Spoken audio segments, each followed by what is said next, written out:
Hi, today I'm going to show you some of the basic maintenance you should be doing on your A-dec chair. Your main suction filter is located here at the rear of the chair. To empty this, you simply lift the lid, remove the filter basket, give this a rinse and then replace. This should be done daily or as required. If you have a Spittoon valve, it will be located within the Spittoon housing. To access this, you simply remove the side panel, then you press this button here, which will drain the liquid from the system inside the valve.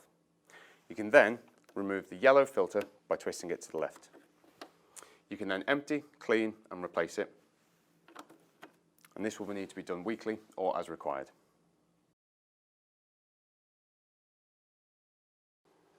The HV valve can be cleaned by removing the valve from the tube and pushing out the centre.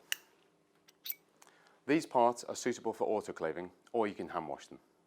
You should put a small amount of A-dec silicone lubricant on the rubber O-rings here to avoid the valve getting stiff and eventually seizing up. This should be done weekly or as required. Where the water bottle is attached to the unit, you will see a black rubber O-ring on the bracket. You should also use a small amount of silicone lubricant to keep this supple so the water bottle always comes on and off easily. We would recommend doing this monthly or as required.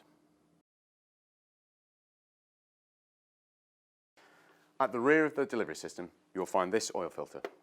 This is simply a piece of gauze which will collect any oil that's been picked up from the compressed air which powers your handpieces when it exhausts out of the delivery system. The gauze should be loose to allow air to flow through, and it prevents your handpieces from being slowed down. Thank you for watching, and for more information you can find our contact details at adec.co.uk.